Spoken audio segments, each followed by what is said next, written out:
Halo selamat siang pemirsa, saat ini Anda sedang menyaksikan Breaking News NTV bersama saya Helmut Timoti.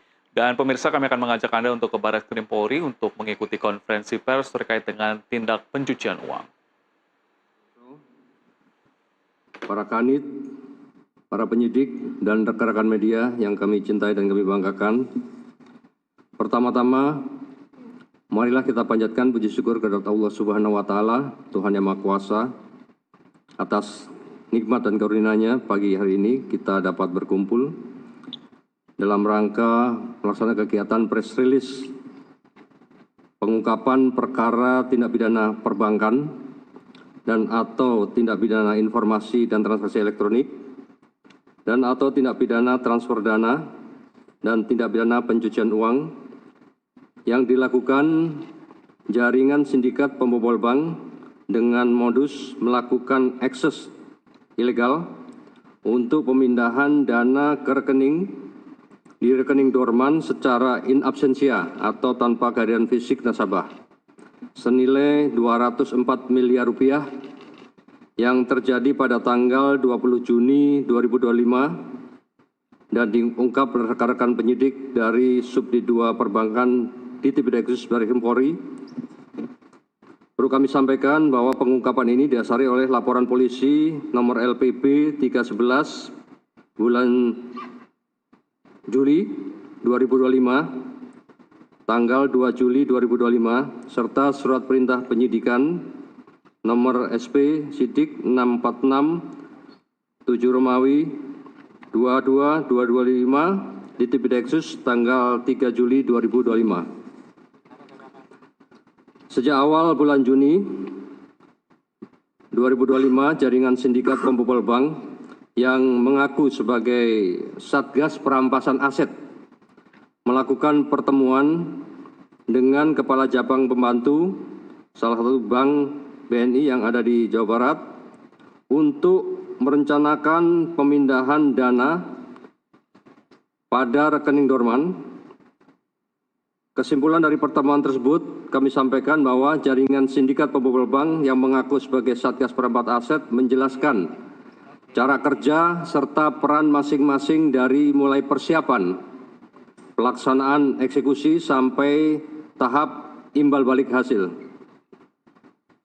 Jaringan sindikat pembobol bank selaku tim eksekutor memaksa kepala cabang menyerahkan user ID aplikasi core banking sistem milik teller dan kepala cabang serta apabila tidak mau melaksanakan akan terancam keselamatan kepala cabang tersebut beserta seluruh keluarganya. Di akhir bulan Juni 2005, jaringan sindikat pembobol bank selaku eksekutor dan kepala cabang bersepakat untuk melakukan eksekusi pemindahan dana rekening dorman pada hari Jumat pukul 18.00, jadi sudah di akhir minggu atau mendekati hari libur, setelah jam operasional. Hal ini dilakukan sebagai celah para pelaku untuk menghindari sistem deteksi bank. Kepala cabang menyerahkan user ID aplikasi core banking system milik teller dan kepala cabang kepada salah satu eksekutor yang merupakan ex-teller bank untuk kemudian melakukan akses ilegal terhadap aplikasi core banking system dengan melakukan pemindahan dana secara in absentia senilai 204 miliar rupiah ke 5 rekening penampungan yang dilakukan 42 kali transaksi dalam waktu 17 menit. Pihak bank menemukan adanya transaksi mencurigakan, kemudian melaporkan kepada Barreskrim Polri, dan atas adanya laporan tersebut, penyidik 2 Subdit Perbankan di Tipideksus Barreskrim Polri langsung berkomunikasi dengan rekan kami yang ada di PPATK untuk melakukan penelusuran dan pemblokiran terhadap harta kekayaan hasil kejahatan maupun transaksi aliran dana tersebut. Kunci keberhasilan pengungkapan tindak pidana ini terjadi berkat respon cepat analisis mendalam, kecermatan, dan kerja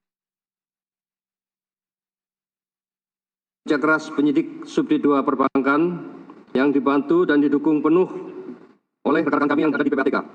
Dari hasil penyidikan yang dilakukan, berhasil memulihkan dan menyelamatkan seluruh dana yang ditransaksikan secara ilegal dengan total 204 miliar rupiah, serta dari proses penyidikan tersebut, penyidik telah menetapkan 9 orang tersangka yang terdiri kita kelompokkan. Yang pertama yaitu kelompok pelaku yang berasal dari karyawan bank, yaitu AP, 50 tahun, selaku kepala cabang pembantu, yang perannya memberikan akses ke aplikasi core banking system kepada pelaku pembobol bank untuk melakukan transaksi pemindahan dana secara in absentia.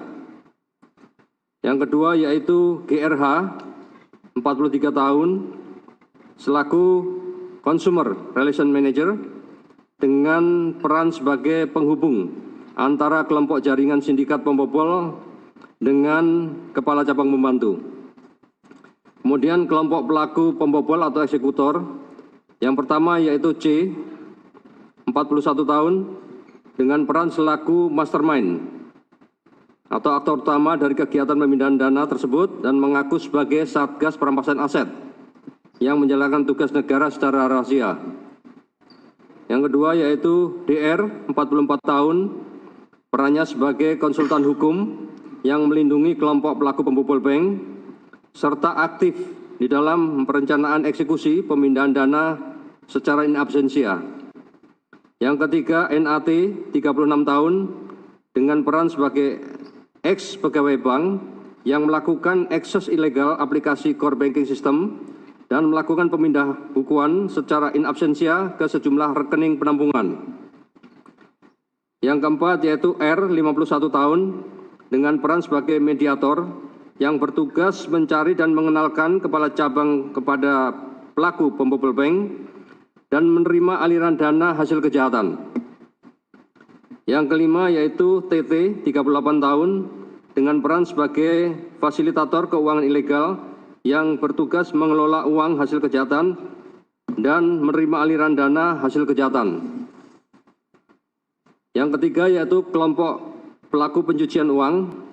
Yang pertama yaitu DH, 39 tahun, dengan peran sebagai pihak yang bekerja sama dengan pelaku pembobol bank untuk melakukan pembukaan blokir rekening dan memindahkan dana yang terblokir. Yang kedua yaitu ES, 60 tahun, dengan peran sebagai pihak yang bekerja sama dengan pelaku pembobol bank yang menyiapkan rekening penampungan dan menerima uang hasil kejahatan. Dari 9 pelaku di atas, terdapat 2 orang tersangka berinisial C dan K serta DH sebagai sindikat jaringan pembobolan dana nasabah yang menargetkan rekening dorman, yang juga terlibat dalam kasus penculikan terhadap Kepala Cabang Bank BRI, Cabang Cempaka Putih, berinisial MIP, yang saat ini ditangani oleh Ditreskrim Polda Metro Jaya. Dengan modus operandi, para pelaku merupakan jaringan sindikat pembobol bank yang menargetkan pemindahan dana yang ada di dalam rekening dorman di luar jam operasional bank. Barang bukti yang sudah kita sita, yang pertama uang sejumlah 204 miliar rupiah, 22 unit handphone, 1 buah hard disk eksternal Seagate SR-DOOF12TB, 2 buah DVR CCTV, 1 unit mini PC merek HP 260 G4 dengan nomor produk 9UP52AV. Yang terakhir yaitu 1 buah notebook Asus ROG. Persangkaan pasal yang dilanggar, tindak pidana perbankan sebagaimana dimaksud dalam pasal 49 ayat 1 huruf A dan ayat 2 Undang-Undang Nomor 4 2023 tentang pengembangan dan penguatan sektor keuangan junto pasal 55 KUHP. Ancaman hukuman yaitu 15 tahun penjara dan denda 200 miliar. Yang kedua, tindak pidana informasi dan transaksi elektronik pasal 46 ayat 1 junto pasal 30 ayat 1 Undang-Undang Nomor 1 tahun 2024, perubahan kedua atas Undang-Undang Nomor 11 2008 tentang ITE, ancaman hukuman yaitu 6 tahun penjara dan denda 600 juta. Yang ketiga, tindak pidana transfer dana, pasal 82, pasal 85, Undang-Undang Nomor 3 tahun 2011 tentang transfer dana. Ancaman hukuman yaitu 20 tahun penjara dan denda 20 miliar. Yang keempat yaitu tindak pidana pencucian uang, pasal 3, pasal 4, pasal 5, Undang-Undang Nomor 8 2010 tentang pencegahan dan pemberantasan tindak pidana pencucian uang dengan ancaman hukuman yaitu penjara 20 tahun serta denda 10 miliar. Rencana tindak lanjut melakukan pengembangan kepada pelaku yang lain yang saat ini masih dalam proses penyidikan dan pencarian dalam jaringan sindikat pembobolan bank tersebut dengan menargetkan rekening dorman. Tentunya saat ini kami dari Direktorat Baris Krim Polri terus melakukan pengembangan kepada pelaku lain yang terlibat dalam jaringan sindikat pembobolan bank yang menargetkan rekening dorman guna pengungkapan secara jelas tindak pidana yang dilakukan. Mendasari kejadian yang ditangani oleh Polda Metro Jaya dan Direktorat Baris Krim Polri, kami menghimbau kepada masyarakat untuk lebih hati-hati lagi dan senantiasa selalu memantau rekening secara rutin, memperbarui data diri secara berkala dan mengaktifkan notifikasi transaksi untuk mencegah nasabah menjadi rekening dorman yang menjadi sasaran jaringan sindikat pembobol bank. Demikian yang bisa kami sampaikan. Waktu kami kembalikan kepada Bapak Kabak Penum. Terima kasih Bapak Brigjen Helvi Asegaf selaku Direktur Tindak Pidana Eksus Baris Krim Polri yang tadi kita sama-sama mendengar sudah menjelaskan secara detail hasil pengungkapan yang dilakukan dari Direktorat Eksus. Rekan-rekan media, saat ini saya akan memberikan kesempatan untuk bertanya. Namun dalam pelaksanaan kegiatan pengungkapan tentunya kita memahami adanya kolaborasi dan koordinasi antar lembaga. Mungkin nanti bisa juga disampaikan pertanyaan-pertanyaan kepada PPATK terkait masalah tentang perjalanan keuangan yang diselidiki. Kemudian dari Jaksa Agung yang selama ini masih tetap berkoordinasi dengan pihak Bareskrim.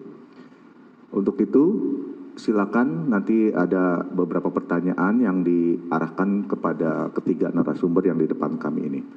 Saya kasih kesempatan untuk tiga dulu ya. Yang satu, dua, kemudian tiga ya. Iya, sebutkan nama dan dari media mana. Terima kasih. Ya, perkenalkan saya Taufik dari CNN, mau bertanya terkait kasus ini. Ada beberapa hal yang menjadi pertanyaan. Yang pertama itu kan tadi kan disebutkan bahwa ini kan menyasar rekening dorman gitu, dan tadi Pak Dir sempat menyebutkan bahwa ini dilakukan transaksi sekitar 42 kali dalam waktu 17 menit. Nah, pertanyaannya adalah pertama, ini dari ada berapa rekening dorman yang dibobol oleh pelaku dalam waktu 17 menit itu, apakah ada banyak atau dia hanya menyasar satu tapi yang memiliki nominal rekening yang besar?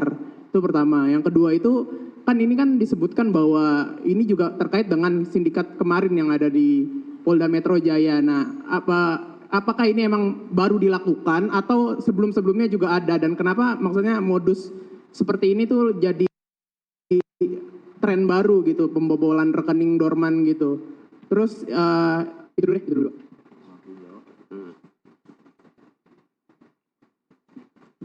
Baik, terima kasih. Langsung kami jawab aja, Mas Taufik. Yang pertama kami sampaikan bahwa uang tersebut berasal dari satu rekening dorman. Ya. Kemudian terkait dengan sindikat yang kami tangani ini memang berkaitan dengan yang ada di Polda Metro, dan kebetulan laporannya awal ada LP di sini. Ya, kemudian kita melakukan pencarian, namun ternyata begitu ada kejadian di Polda Metro, sudah ditangkap di Polda Metro di sana, sehingga kita tinggal komunikasi dengan penyidik dari Polda Metro.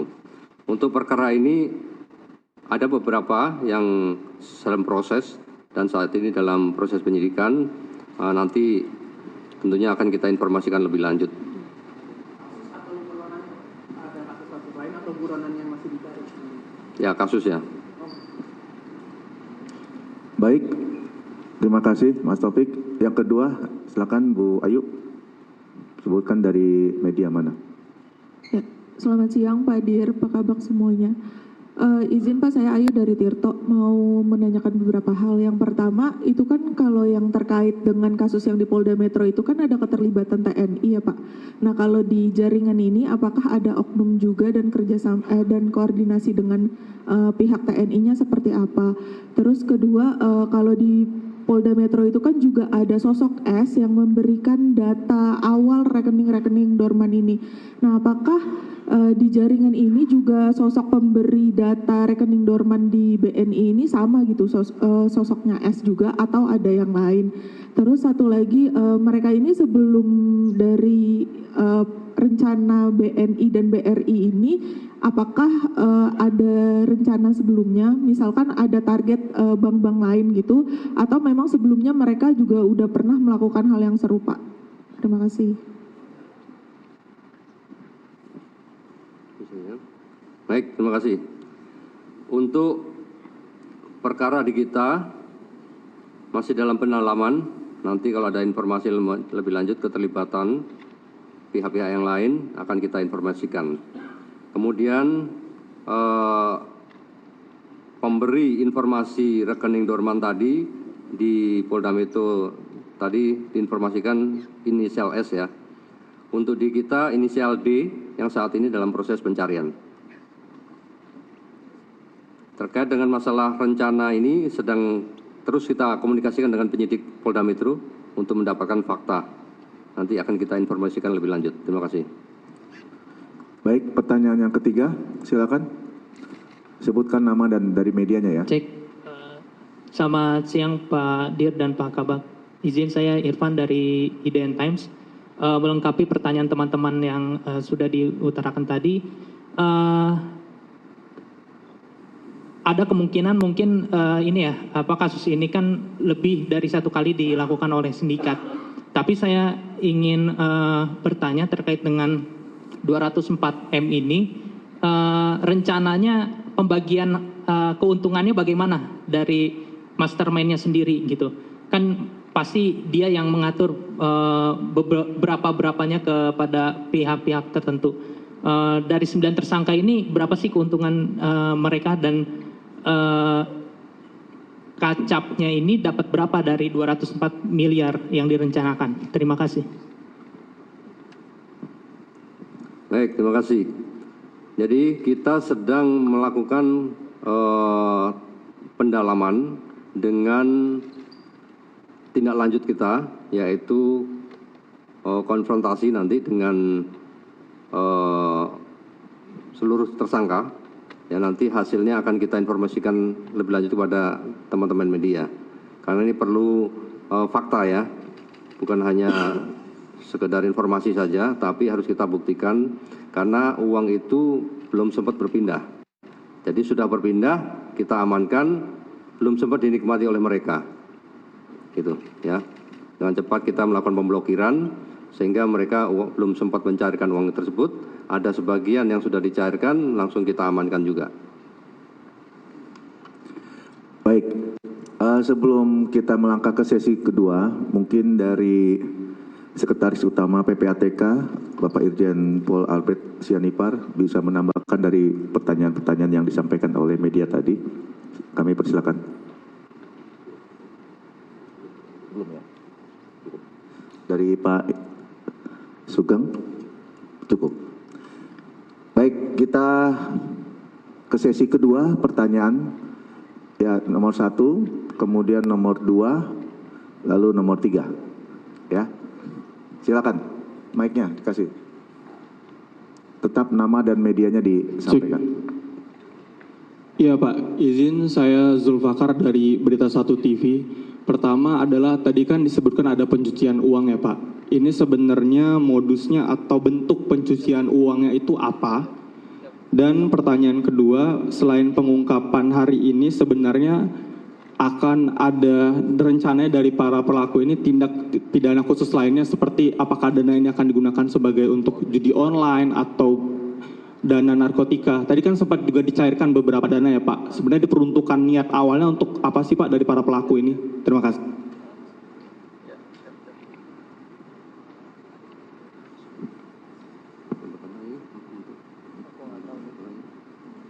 Bisa diulangi yang pertama tadi apa? Yang pertama, tadi kan ada soal pencucian uang Pak. Bentuk pencucian uangnya ini modusnya bagaimana sih Pak? Ya. Baik, terima kasih. Kami sampaikan untuk bentuk pencucian uangnya yaitu salah satunya dengan menukarkan uang tersebut dengan uang falas yang dipindahkan ke rekening pihak lain yang menjadi penampungan tadi, ya. Dan kita sudah melakukan pemeriksaan kepada penjual falasnya atau money changernya yang saat ini dengan pendalaman, dan kita terus berkoordinasi dengan JPU. Kemudian terkait peruntukannya, mereka tidak ada informasi yang disampaikan terkait peruntukannya, tapi yang jelas mereka berbagi setelah nanti mendapatkan hasil dari transaksi ilegal tersebut. Cukup ya. Pertanyaan kedua, Ibu Bu Yona, silakan. Ya, terima kasih Pak. Selamat siang Pak Dir, saya Yona dari Metro TV mau bertanya.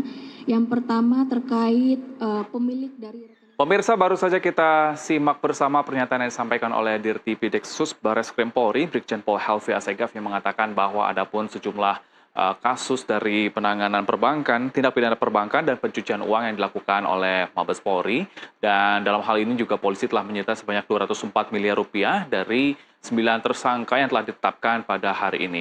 Dan ada pun juga modus yang dilakukan ini dengan menggunakan rekening dorman atau yang tidak aktif.